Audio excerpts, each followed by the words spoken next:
दोस्तों सच्चे दिल से कमेंट बॉक्स में लिख देना जय माता दी। आज की जो वीडियो का विषय है बहुत ही सुंदर है। नवरात्रों में चाहे कुछ भी कर लेना, लेकिन ये कार्य जरूर करना, बिन पूजा पाठ के ही सारा फल मिल जाता है। आप चाहे कुछ करें या ना करें, लेकिन नवरात्रों में यह एक काम जरूर कर लेना। मैं माता रानी की सौगंध खाता हूँ, माता लक्ष्मी खुद आपके घर में चल कर आएंगी। आगे आपकी मर्जी। दोस्तों नवरात्रि में बिना व्रत बिना पाठ के आपको संपूर्ण नवरात्र का फल मिल जाएगा।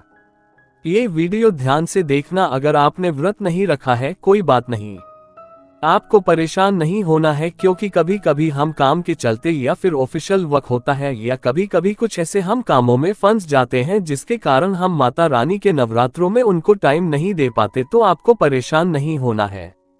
अगर आपने व्रत नहीं रखा है कोई बात नहीं, पूजा नहीं कर रहे हैं नवरात्रि में कोई बात नहीं दोस्तों, बस ये एक काम आपको कर लेना है।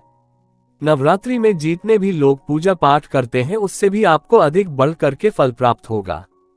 तो ये वीडियो ध्यान से देखना। आज की जो मैं वीडियो बताऊंगा बहुत ही सुंदर है, ज्ञानवर्धक जानकारी है। इस प्रकार की जानकारी आप लाखों रुपए खर्च करेंगे फिर भी कोई नहीं बताने वाला। हमारे चैनल का मकसद है जनहित एवं जन कल्याण करना, इसलिए आप लोगों को इस प्रकार की अच्छी अच्छी जानकारी सिखाते हैं।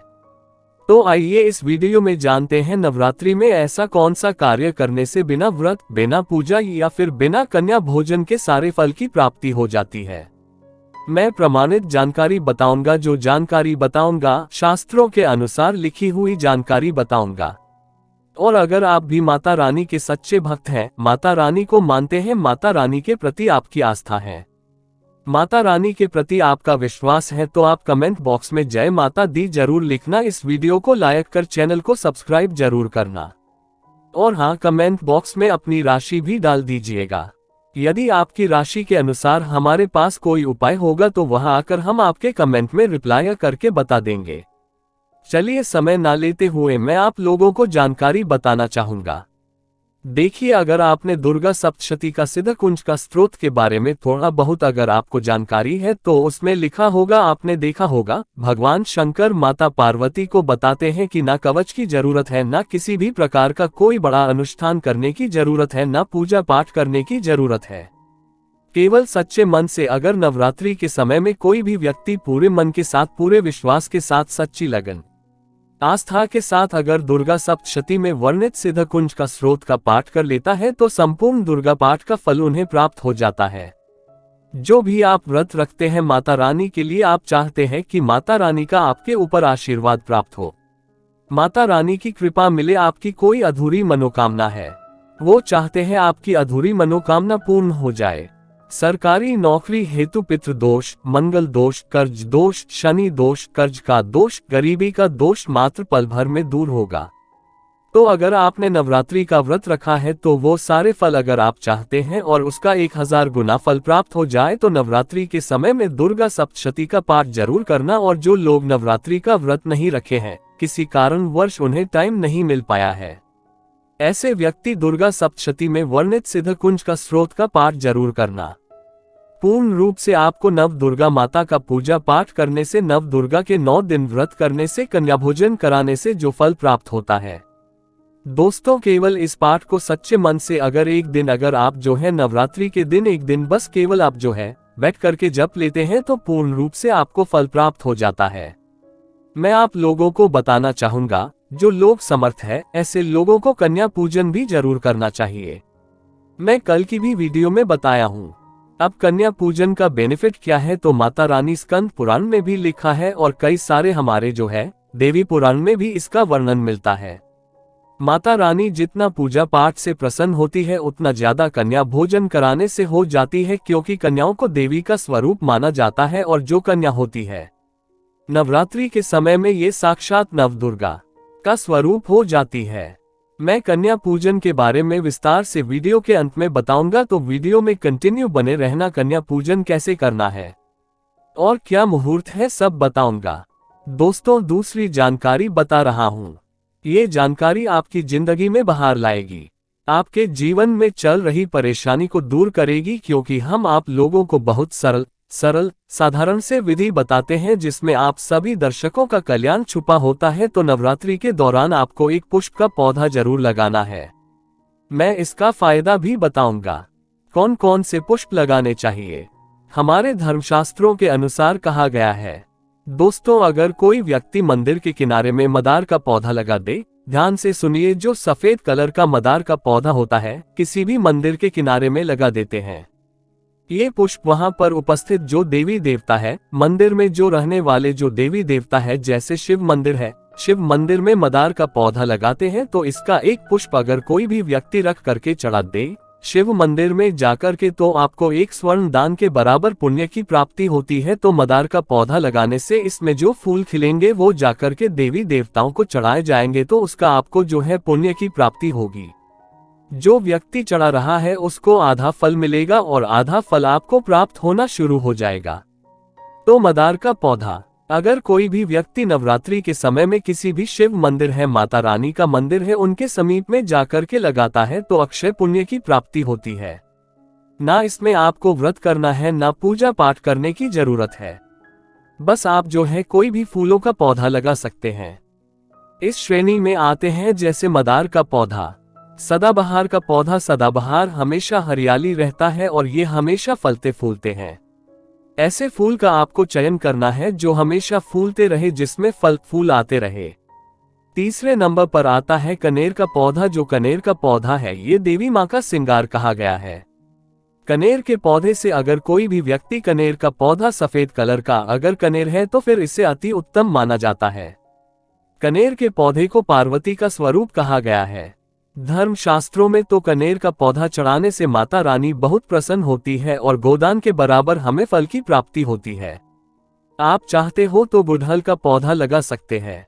दोस्तों, मंदिर के किनारे में, देवी मंदिर के किनारे में अगर कोई भी व्यक्ति गुड़हल का फूल का पौधा लगता है तो हमारे धर्मशास्त्रों में ऐसा कहा गया है। गुड़हल के वृक्ष पर साक्षात मां जगदम्बा का वास होता है। जी हाँ, ये मैं कोई हवा में हवाई बात नहीं कर रहा हूँ, प्रमाणित बात कर रहा हूँ। धर्मशास्त्रों में भी लिखा है आप माता रानी को 56 भोग लगाएं या ना लगाएं, कोई श्रृंगार का सामान चढ़ाए या ना चढ़ाए, इससे कोई फर्क नहीं पड़ता।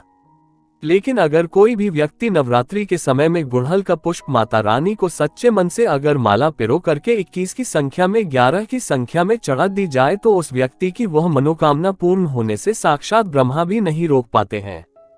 गुड़हल का फूल माता रानी को चढ़ाने से नवरात्रि में आपने पूजा पाठ व्रत रखे हैं, पूजा पाठ कर रहे हैं, कोई बात नहीं। अगर आप व्रत नहीं कर पा रहे हैं, पूजा पाठ में टाइम नहीं दे पा रहे हैं, तो गुड़हल का फूल माता रानी को नवरात्रि के किसी भी दिन एक दिन 21 माला पिरो करके माला बना करके माता को चढ़ा देना, संपूर्ण व्रत का फल मिल जाएगा। आपने नवरात्रि का व्रत रखा हो या ना रखा हो, इससे कोई फर्क नहीं पड़ता। बस गुड़हल का फूल माता रानी को चढ़ा देना। तो ऐसा कहा गया है, कोई व्यक्ति अपने जीवन काल में अगर नवरात्रि के समय में गुड़हल का पौधा लगा देता है और इस पौधे में फूल आना शुरू हो जाते हैं और ये फूल अगर देवी देवताओं को चढ़ना शुरू हो जाते हैं तो माता रानी आजीवन आपकी बिल्कुल ही मदद करेगी, आपके ऊपर अपनी कृपा बरसाएगी, आपको अपना पूर्ण आशीर्वाद देंगी और जब तक आप इस संसार में जिएंगे कभी भी निर्धन नहीं रहेंगे। देखिए, हमने आपको वीडियो के बीच में बताया था कि कन्या पूजन 2024 में कब है और क्या है शुभ मुहूर्त। आइए जानते हैं, लेकिन याद रहे कन्याओं को ऐसा खाना कभी मत खिलाना, नहीं तो उल्टा आप बर्बाद हो जाओगे। जानिए कन्याओं को क्या खिलाना चाहिए और क्या नहीं, और क्या उपहार देना चाहिए और कौन सा उपहार नहीं देना चाहिए। दोस्तों, इस बार के नवरात्रि बहुत ही शुभ और मंगलकारी माने जा रहे हैं। इस बार चैत्र नवरात्रि 9 अप्रैल दिन मंगलवार को शुरू होकर और इसका समापन 17 अप्रैल दिन मंगलवार को होगा। ऐसे में 18 अप्रैल दिन बुधवार को ही दुर्गा विसर्जन होगा। जो लोग माता रानी की स्थापना करते हैं, मूर्ति स्थापना करते हैं, वह दोस्तों नवरात्र की अष्टमी और नवमी तिथि पर कन्या पूजन का विधान है। इस बार महाअष्टमी तिथि 16 अप्रैल 2024 यानी कि इस दिन सोमवार है और नवमी तिथि 17 अप्रैल 2024 दिन मंगलवार को है। ऐसे में आप अष्टमी और नवमी को इन दोनों तिथि में कन्या पूजन अवश्य ही करें। कन्याओं को भोजन अवश्य खिलाएं। शास्त्रों में 9 दिनों के नवरात्रि को बहुत ही शुभ और मंगलकारी माना जाता है। और वहीं 8 दिनों के नवरात्रि को अच्छा नहीं माना जाता। ऐसे में 10 दिनों के नवरात्रि बहुत ही शुभ माने गए हैं। शास्त्रों के अनुसार नवरात्रि के दिनों में माता रानी का पूजन करने से, कन्या पूजन करने से मां अभय वरदान प्रदान करती हैं। कुंडली में जो कष्ट होते हैं उन्हें ठीक कर देती है। श्रीधर की तरह ही सच्चे हृदय वाले व्यक्ति के सभी कष्टों का निवारण मां शीघ्र ही करती है। मां की उपासना से विनम्रता का विकास होता है। सभी कष्ट, दरिद्रता, दैख कष्ट नष्ट हो जाते हैं। नवरात्रि में माता रानी का व्रत और पूजन किया जाता है, लेकिन नवरात्रि के दौरान सबसे ज्यादा महत्व होता है कन्या पूजन का। दोस्तों, कन्या रानी जो होती है फूल की पंखुड़ियों की तरह नाजुक होती है। कन्या पूजन सर्वोप्रिय है, श्रेष्ठ है। कन्या के रूप में स्वयं जगदम्बा देवी माता वैष्णो नौ देवियां अर्थात समस्त ब्रह्मांड इनके शरीर के कण कण में वास करते हैं। बहुत कम लोग जानते हैं 33 कोटि देवी देवताओं का वास होता है कन्याओं के मस्तक पर। कन्या चाहे छोटी हो चाहे बड़ी हो, वह सदैव पूजनीय है, मां के समान मानी जाती है। दोस्तों, माना जाता है और किसी उपासना से माता रानी इतना प्रसन्न नहीं होती है जितना कि कन्या पूजन से होती है। नवरात्रि में छोटी छोटी कन्याओं को माता रानी का स्वरूप माना जाता है। कन्याओं को भोग लगाया जाता है, उन्हें प्रसन्न किया जाता है और बदले में आशीर्वाद मांगा जाता है। कन्याओं को प्रसन्न करने के लिए गिफ्ट आदि उपहार वगैरह दिए जाते हैं। माना जाता है अगर कन्याओं को कोई भेंट दी जाए और वो उसे खुशी खुशी स्वीकार कर ले तो इसका मतलब है माता रानी। माता वैष्णो ने वो भेंट स्वीकार कर ली जिन पर कन्या प्रसन्न होती है, तो समझो उन्हें माता रानी का आशीर्वाद मिल गया और माता रानी की कृपा से उन्हें मुंह मांगा वरदान प्राप्त होता है। कन्या पूजन कोई मामूली पूजन नहीं होता। समस्त ब्रह्मांड में जो पूजा होती है उनसे बढ़कर कन्या पूजन को माना जाता है। 10 बार गंगा स्नान करने से और 100 बार यज्ञ करने से तथा 1000 बार यात्रा करने से जो पुण्य मिलता है वह मात्र एक बार कन्या पूजन करने से करोड़ों गुना भक्त को मिल जाता है, प्राप्त हो जाता है। दोस्तों, इसलिए कहा जाता है कि कन्याओं को सताना नहीं चाहिए, इससे समस्त ब्रह्मांड हिल जाता है। कन्याओं की जितनी सेवा की जाए कम ही होती है। कन्याएं कोई मामूली नहीं होती। कन्या के रूप में स्वयं उनके मस्तक पर विराजमान होकर स्वयं देवी चलकर आपके घर तक आती है। नवरात्रि में 2 साल से लेकर 10 साल तक की कन्या का पूजन होना चाहिए। अष्टमी अथवा नवमी को कन्याओं के पैर धोकर भोजन कराना, उपहार आदि देना श्रेष्ठ माना जाता है। दुर्लभ माना जाता है, ऐसा मौका कभी हाथों से नहीं जाने देना चाहिए। इस दिन जितना ज्यादा हो सके कन्याओं को हाथ पकड़कर, पैर पकड़कर अपने घर तक लेकर आए। दोस्तों, वीडियो में आगे बढ़ने से पहले आप अपनी राशि भी कमेंट बॉक्स में जरूर डाल दीजिएगा। यदि हमारे पास कोई उपाय होगा तो वह आकर हम आपके कमेंट के रिप्लाई में बता देंगे। कोई भी राशि के अनुसार अगर उपाय करता है तो माता वैष्णो बड़ी प्रसन्न होती है और ऐश्वर्य धन प्रदान करती है, मालामाल बना देती है। इसीलिए राशि कमेंट में जरूर छोड़ें। और हाँ, माता को एक लाइक जरूर करें, लाइक करने में कंजूसी ना करें। दोस्तों, कैसे करें कन्याओं का स्वागत? कन्या जब आपके घर आए तब सभी के पैरों को दूध और पानी से उनके पैरों को धुलाना चाहिए। खासकर पुरुषों को कन्याओं के पर आवश्यक धोने चाहिए, इससे मैया वैष्णो प्रसन्न होती है। दोस्तों, फिर उसके बाद कन्याओं को किसी साफ जगह पर जमीन पर कपड़ा बिछा कर बैठाना चाहिए। उनके माथे पर अक्षत, फूल और कुमकुम लगाना चाहिए। फिर उसके बाद भोजन ग्रहण करवाना चाहिए। लेकिन हमेशा याद रहे, कन्याओं की थाली में 3 पूरियां कभी ना रखें, इसे शुभ नहीं, घोर अशुभ माना जाता है। 3 पूरियां तथा 3 रोटियां मरने वाले व्यक्ति के लिए निकाली जाती है और जेल में कैदियों के लिए दी जाती है। ऐसे में कन्याओं को उनकी थाली में 3 पूरी कभी ना दें, लेकिन 1-2 करके पूरियां दे सकते हैं। इससे 3 संख्या बढ़ जाती है और दोष भी नहीं लगता। दोस्तों, कन्याओं को खाना खिलाने के बाद अंतिम में कन्याओं के सर पर लाल चुनरी उड़ाना चाहिए और भोजन में आपको खीर, पूरी, हलवा, चना तथा आलू की सब्जी, छोले वगैरह की सब्जी खिलानी चाहिए। पनीर आदि भी खिलाया जा सकता है। वैसे माता रानी का प्रिय भोजन खीर, हलवा, पूरी और छोले आंधी ही है, लेकिन भूल से भी लहसुन और प्याज का इस्तेमाल कभी ना करें, अन्यथा अनर्थ हो जाएगा। अक्सर कई लोग कन्याओं को कुरकुरे का पैकेट, चिप्स वगैरह का पैकेट खिलाते हैं, जो कि घोर अनर्थ माना जाता है, क्योंकि इसमें लहसुन, प्याज का इस्तेमाल होता है, जिसके कारण आपका व्रत खंडित हो सकता है। माँ दुर्गा क्रोधित हो सकती है। जहां आपने 9 दिनों तक लहसुन प्याज का परहेज किया, लेकिन आपकी एक गलती पूरे व्रत को खंडित कर सकती है।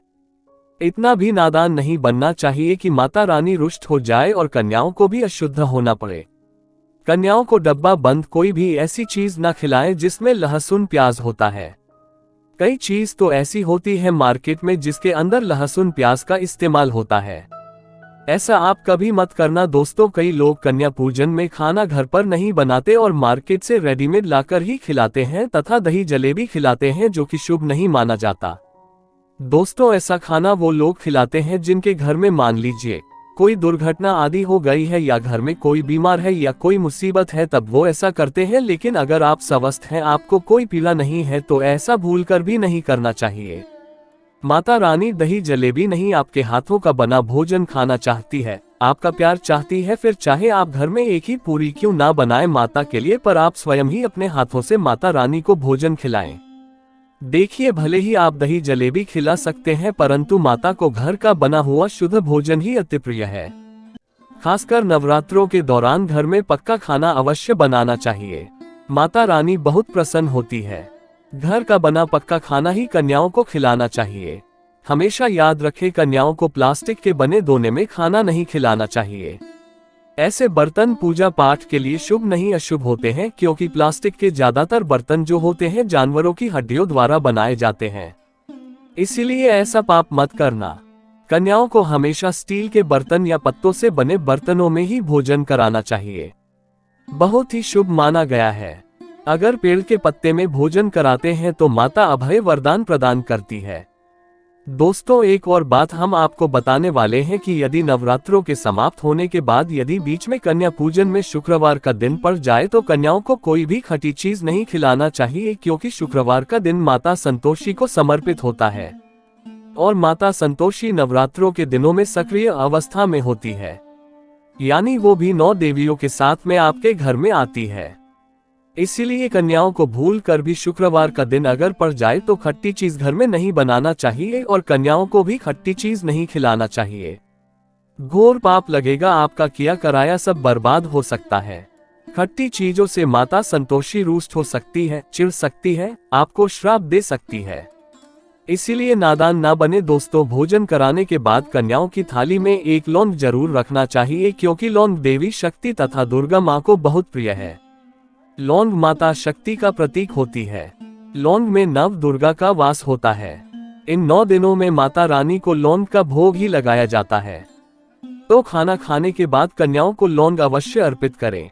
माता रानी को अमृत से बढ़कर लौंग प्रिय है, इसीलिए कन्याओं को थाली में चुपचाप एक लौंग जरूर रख दे। आपका भाग्य चमक जाएगा। माता लक्ष्मी आपके जीवन में धन की कोई भी कमी नहीं होने देंगे।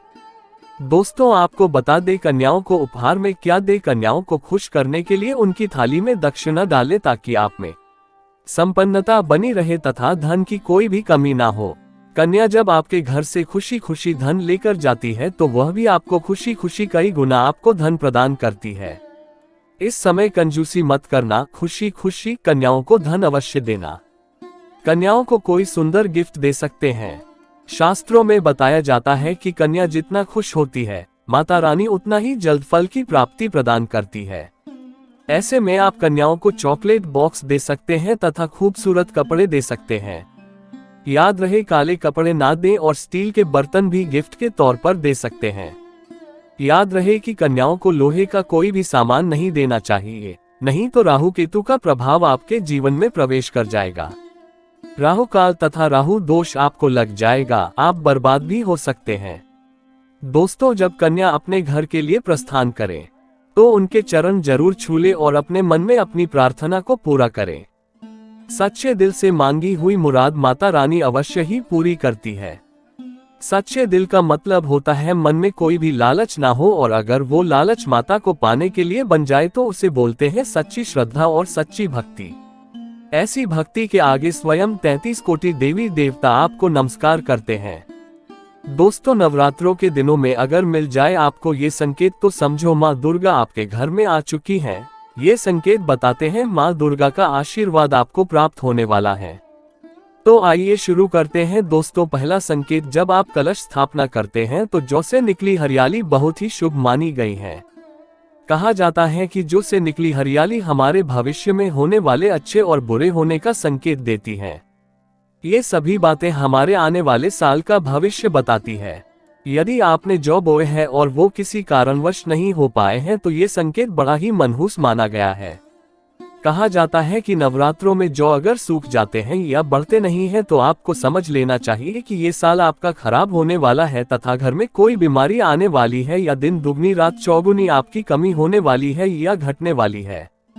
दोस्तों, ये धन हानि का संकेत माना गया है क्योंकि आपने कोई ना कोई गलती ऐसी कर दी होगी जिसके कारण माता रानी नाराज हो गई हैं। इसीलिए माता से आप क्षमा अवश्य मांग ले। माँ अपने भक्तों को अवश्य माफ करती है। एक माँ ही होती है जो अपने बेटे को, अपने लाल को हर गलती पर माफ करती है। लेकिन ऐसा बेटा किस काम का जो माँ से माफी ना मांगे। इसीलिए माता रानी से अपनी गलती की माफी अवश्य मांग ले। मैया वैष्णो अपने भक्तों को कभी निराश ही नहीं करती बल्कि उन्हें धन धान्य से और खुशियों से परिपूर्ण बना देती है। और दोस्तों, यदि जौ हरे भरे हो जाते हैं तो ये शुभ संकेत होता है। इससे आने वाले समय में आपको बहुत ज्यादा ही धन लाभ होगा। माना जाता है कि 1 रुपया का सिक्का या चांदी का कोई भी सिक्का जौ के बीचों बीच में अगर मिट्टी में दबा दिया जाए तो घर में सुख समृद्धि आती है। माता लक्ष्मी दौड़ी दौड़ी चली आती है। जौ के अंदर हमेशा 1 रुपया का सिक्का अवश्य डालना चाहिए, को खाली नहीं रखना चाहिए। उसमें धन वगैरह अवश्य डालना चाहिए। इससे माता का आशीर्वाद सदैव परिवार पर बना रहता है और जीवन में कोई भी संकट नहीं आता। खाली जो मतलब धन भी खाली, खुशियां भी खाली ही मिलेंगी। दोस्तों, नंबर 2, यदि आपकी नींद नवरात्रों के दौरान सुबह 4 बजे के आसपास खुलती है तो इसे बड़ा ही शुभ संकेत माना जाता है क्योंकि यह समय ब्रह्म मुहूर्त कहलाता है। इस समय देवी शक्ति अपने सच्चे भक्तों को ही जगाती है। इस समय उठना मतलब माता की कृपा प्राप्त करने के बराबर माना गया है। ये संकेत बताते हैं कि माता की सच्ची भक्ति का प्रभाव आपके ऊपर हो चुका है और माता रानी आपको जल्दी ही कोई खुशखबरी देने वाली है। माँ आपकी सच्ची भक्ति से बहुत खुश है। दोस्तों, नंबर 3, यदि नवरात्रि में आपका मन प्रसन्न होने लगे, पूजा पाठ में आपका मन लगने लगे। पूजा करते समय मन का शांत होना ये दर्शाता है कि आपको बहुत जल्द माँ की कृपा प्राप्त होने वाली है। माता रानी आपकी भक्ति से बहुत खुश है। आपकी भक्ति माता रानी को आनंद दे रही है। ऐसे व्यक्ति को समझ जाना चाहिए कि उसके जीवन में अब अच्छा समय आने वाला है। दोस्तों, नंबर 4, नवरात्रों के दौरान अगर माँ के गले से फूल गिर जाए तथा जौ के हरे भरे पत्ते अगर बिन हवा के हिल जाए तो इसे अति उत्तम माना गया है। ये संकेत बताता है कि माता रानी का आगमन आपके घर में अस्थायी रूप से हो चुका है। आपको माता लक्ष्मी की कृपा प्राप्त होने वाली है। ये संकेत कुछ खास लोगों को ही दिखाई देते हैं। माना जाता है कि पूजा करते समय अगर धुआं अधिक बढ़ जाए तो इससे ये पता चलता है कि आपके घर से गरीबी हमेशा हमेशा के लिए जाने वाली है। भूत प्रेत आत्माएं अब आपके घर से हमेशा के लिए जाने वाले हैं। पूजा करते समय धुएं का अधिक होना बहुत ही शुभ और मंगलकारी माना गया है। ये संकेत भविष्य में अच्छे परिणाम को दर्शाते हैं। दोस्तों, नंबर 5, द्वार पर गाय का आना। वेदों में बताया जाता है कि नवरात्रि के दौरान गाय माता का घर में आना बड़ा ही शुभ संकेत माना गया है। नवरात्रि में द्वार पर गाय का आना अत्यंत शुभ है। यदि आपके भी द्वार पर गाय आती है तो गाय के माथे पर कुमकुम लगाना ना भूले तथा गाय को रोटी जरूर खिलाएं। इससे माँ दुर्गा अत्यंत प्रसन्न होंगी और आपकी झोली खुशियों से भर देंगी। द्वार पर गाय का बार बार आना भी जीवन में आने वाले अच्छे संकेतों की ओर इशारा करता है। दोस्तों, नंबर 6, सपने में शेर का दिखाई देना। अगर आपके सपनों में माँ दुर्गा दिखाई देती है अर्थात कोई भी देवी अगर आपके सपनों में दिखाई देती है तो बड़ा ही शुभ माना गया है। नवरात्रों के पावन अवसर पर माता के दर्शन किसी खास भक्तों को ही होते हैं। ये सपने कभी किसी को शेयर मत करना। यदि माता की सवारी तथा शेर रात्रि में सपने में बार बार दिखाई देता है तो माँ दुर्गा आपसे प्रसन्न है। ये संकेत बताते हैं कि जल्द ही आपकी कोई मनोकामना अवश्य पूर्ण होगी और आपके शत्रुओं का नाश हो जाएगा।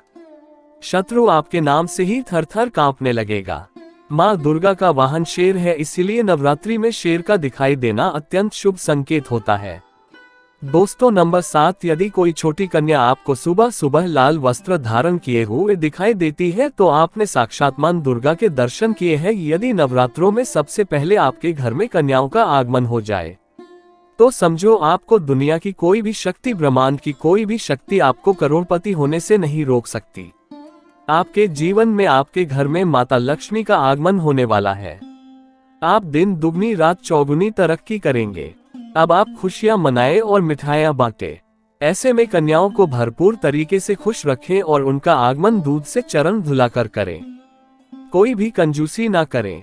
दोस्तों माता रानी आपको ये संकेत दे रही है कि अब आपका बुरा समय समाप्त हो चुका है। अब जीवन में सुख समृद्धि के द्वार खुल जाएंगे। दोस्तों नंबर 8, घर पर उल्लू का आना। यदि मां लक्ष्मी का वाहन उल्लू नवरात्रि में आपके घर पर आकर बैठ जाए तो ये भी शुभ संकेत है। इसका अर्थ है कि मां लक्ष्मी का आपके घर में प्रवेश हो चुका है और आपकी आर्थिक स्थिति और मजबूत होगी। लेकिन याद रहे, उल्लू नवरात्रि और दीपावली पर आना ही शुभ माना जाता है। दोस्तों नंबर 9, यदि ब्रह्म मुहूर्त के समय यानी सुबह के 4 बजे के आसपास घंटियों की आवाज सुनाई दी जाए या शंख की आवाज सुनाई दे जाए तथा कोई भजन सुनाई दे जाए तो बड़ा ही शुभ संकेत माना गया है। इससे ये पता चलता है कि माता रानी आपकी भक्ति से बहुत प्रसन्न है और आपके जीवन में सभी नकारात्मकता का नाश होने वाला है तथा माता लक्ष्मी की कृपा आपको प्राप्त होने वाली है। दोस्तों नवरात्रों के दौरान घर में काली चींटियों का दिखाना, लंबी लंबी लाइन बनाकर मुंह में खाना ले जाते हुए चींटियों को देखना अच्छा संकेत माना गया है। और यदि मंदिर में पूजा करते समय कोई छिपकली आदि दिखाई दे जाए या मंदिर के स्थान की ओर छिपकली चली जाए तो बड़ा ही शुभ संकेत माना गया है। इससे ये पता चलता है कि आपको माता लक्ष्मी की कृपा प्राप्त होने वाली है। माँ का आशीर्वाद आपको मिलने वाला है। नवरात्रों के दौरान मंदिर में छिपकली का देखना बहुत ही शुभ संकेत माना गया है। आपकी भक्ति का फल आपको शीघ्र ही मिलने वाला है क्योंकि छिपकली को माता लक्ष्मी का प्रतीक माना गया है।